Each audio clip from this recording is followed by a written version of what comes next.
Shalom bien-aimés, soyez bénis dans le merveilleux nom de notre Seigneur Jésus. Bienvenue dans notre espace de partage de la parole, le pain quotidien. Je suis Pasteur Steve et c'est une grâce et une joie renouvelée pour moi de vous retrouver ce matin pour partager une portion des Écritures. Ma prière pour vous, c'est que vous soyez visités d'une grâce excellente en ce début de semaine et surtout, que la grande grâce soit vraiment le partage de tous au nom de Jésus. Le thème qui couvre ce mois, c'est « Tout est par sa grâce ». Et nous avons déjà vu avec les semaines précédentes que c'est par sa grâce que nous avons le souffle de vie. Nous avons vu que notre vie même est le fruit de sa grâce. Et cette semaine, nous voulons poursuivre et comprendre que sa grâce est présente même dans nos limites. Alléluia. Et le sous-thème que nous voulons partager aujourd'hui s'intitule « Ni l'apparence, ni la taille ». Nous voulons nous inspirer de 1 Samuel 16, verset 7, qui dit ceci. Je lis la parole de Dieu. « Et l'Éternel dit à Samuel, ne prends point garde à son apparence et à la hauteur de sa taille, car je l'ai rejeté. L'Éternel ne considère pas ce que l'homme considère. L'homme regarde à ce qui frappe les yeux, mais l'Éternel regarde au cœur. » Parole du Seigneur. Alors, pour bien comprendre ce verset-là, je pense qu'il est important, qu'il est essentiel de le remettre dans son contexte. Et pour la petite histoire, c'est qu'on a le roi Saül qui a désobéi à Dieu à plusieurs reprises. Donc, Dieu a décidé de le rejeter en tant que roi. Et il envoie le prophète Samuel pour aller oindre quelqu'un d'autre à sa place parmi les fils d'Isaïe. Et Samuel, en arrivant, il voit Eliab l'aîné. Et il est impressionné par sa stature, il est impressionné par son apparence physique. Probablement que Eliab était grand, probablement que Eliab était fort, vigoureux, il avait une allure imposante, peut-être qu'il était comme Saül, mais Samuel s'est dit, certainement, c'est lui que Dieu a choisi, c'est lui que je dois oindre. Et Dieu l'arrête net, il dit non.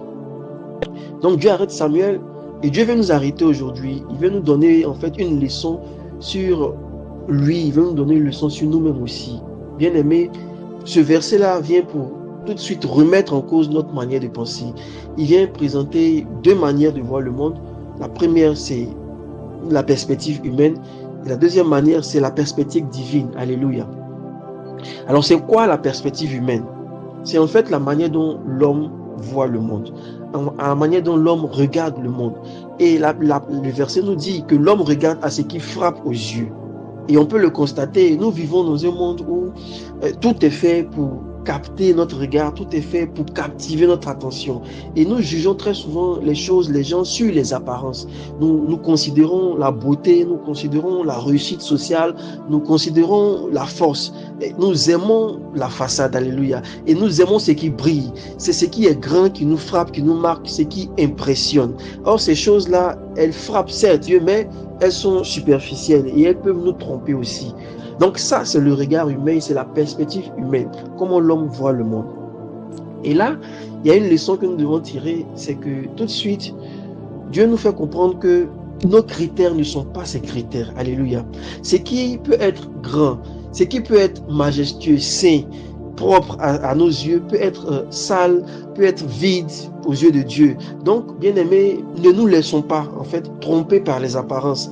Que ce soit en choisissant nos amis, que ce soit en choisissant nos leaders, ou même dans la manière dont nous jugeons notre prochain, ne nous focalisons pas, ne nous fions pas à l'apparence. Alléluia.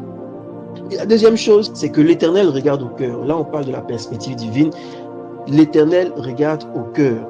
Dieu est le Dieu de l'invisible. Dieu, il voit derrière le voile. Dieu, il sonde les profondeurs. Alléluia. Et Dieu regarde le cœur. Et dans la pensée biblique, le cœur désigne aussi la volonté, le siège en fait de la volonté. Le cœur, c'est le siège des pensées, c'est le siège des intentions profondes. Amen. La Bible dit quoi? Garde ton cœur plus que tout, car de lui vient les sources de la vie. Amen. Donc, c'est ce qui est dans ton cœur qui est la vérité. C'est ce qui est dans ton cœur qui te construit. C'est ce qui est dans ton cœur qui te définit. Donc, ce qui est dans ton cœur dit ce que tu es. Ce n'est pas ce que tu es, ce n'est pas ce que tu dis, ou bien ce que tu fais qui est ce que tu es. Alléluia.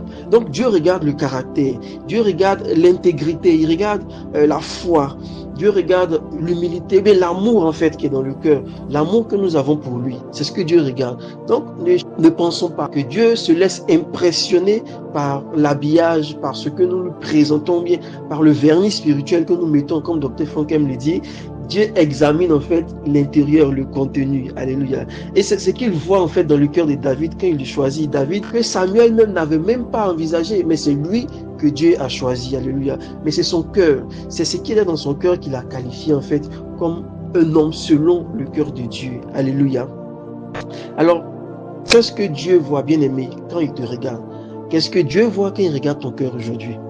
Est-ce qu'il voit un cœur humble ou bien un cœur qui est orgueilleux? Est-ce que Dieu voit un cœur qui est sincère ou bien un cœur qui est hypocrite, un cœur qui joue la comédie devant les autres? Qu'est-ce que Dieu voit? Qu'est-ce qu'il voit? Est-ce que Dieu voit un cœur qu'il aime ou bien un cœur qui est rempli d'amertume, un cœur qui est rempli de convoitise, un cœur qui est rempli de haine? Qu'est-ce que Dieu voit, bien-aimé? Dieu ne regarde pas votre compte en banque. Dieu ne regarde pas votre physique. Dieu ne regarde pas votre popularité. Dieu regarde votre foi, Dieu regarde votre pureté.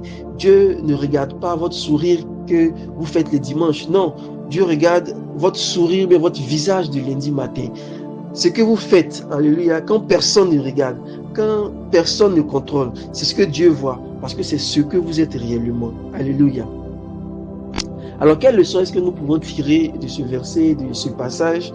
D'abord, pour notre relation même avec Dieu, nous pouvons déjà comprendre ceci.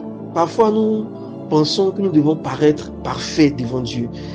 Nous devons lui montrer une belle façade, nous devons lui montrer de belles œuvres, et nous devons lui montrer de la religiosité et tout ça. C'est ce que nous pensons. Et ce verset-là vient pour nous rassurer. Qu'est-ce qu'il dit? Il dit que Dieu nous connaît vraiment.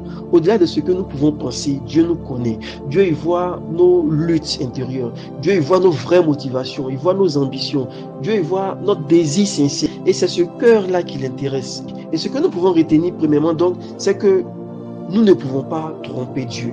La deuxième chose que nous pouvons retenir, c'est que ce verset nous appelle à ne pas juger. Et pourquoi je le dis? Dieu nous met en garde en fait contre les préjugés et les jugements qui sont simplement basés sur l'apparence. La personne peut être marginale à nos yeux, mais c'est cette personne-là que Dieu peut choisir. C'est cette personne-là que Dieu voudrait utiliser puissamment. Dieu nous appelle à regarder les autres avec ses yeux, avec les yeux de Dieu, en cherchant vraiment à discerner derrière le voile, en cherchant à discerner la valeur même de la personne qui est devant nous, et non ses manquements, et non ses défauts, de regarder ce qu'il n'a pas. Dieu préfère que nous regardions au-delà de ce que nous voyons pour voir ce que la personne a réellement. Alléluia. Et enfin, la troisième chose que ce verset nous apprend, c'est vraiment de ne pas passer tout notre temps à maquiller ou bien à habiller notre façade, à habiller l'extérieur. C'est pas que ce n'est pas important, mais ce n'est pas le plus important. Pourquoi? Parce que vous pouvez avoir une belle apparence religieuse. Vous pouvez venir à l'église tous les jours. Vous pouvez connaître tous les cantiques. Alléluia. Mais si votre cœur est loin de Dieu, si votre cœur ne cherche pas Dieu, si vous cachez des péchés dans votre cœur, Dieu le voit. Alléluia. Donc, laissez-le sonder votre cœur. On ne peut rien cacher à Dieu. David pouvait dire, sonde-moi, ô Dieu, et connais mon cœur. Qu'est-ce qu'il disait? Il était en train de demander à Dieu, en fait, d'examiner ses pensées, d'examiner ses intentions pour le guider. Alléluia. Parce qu'il reconnaissait que Dieu connaissait parfaitement son cœur. Dieu ne regarde pas à nos élans, à nos guerres. Il regarde les motivations qui sont dans nos cœurs. Alléluia. Et peut-être que toi, aujourd'hui, mais quelqu'un parmi nous se sent méprisé. Peut-être que quelqu'un se sent ignoré parce que vous ne correspondez pas, aux critères de ce monde. Peut-être que vous n'êtes pas le plus beau, la plus belle, ou bien la plus riche, ou la plus éloquente, peu importe. Peut-être que vous pensez que vous n'avez pas un certain niveau, un certain standing. Peut-être que les hommes vous ont rejeté comme David. David qui a été oublié dans les champs. Et cette parole-là vient aujourd'hui pour nous dire encore que Dieu ne regarde pas notre apparence. Dieu ne regarde pas à ce à quoi vous ressemblez ou pas. Dieu, il regarde ce qui est invisible. Il regarde notre cœur. Et si notre cœur bat pour lui, il nous voit en fait comme des rois. Il nous voit comme David. Il ne choisit pas les gens pour leur beauté. L'Éternel, Dieu choisit pour la foi. Alléluia.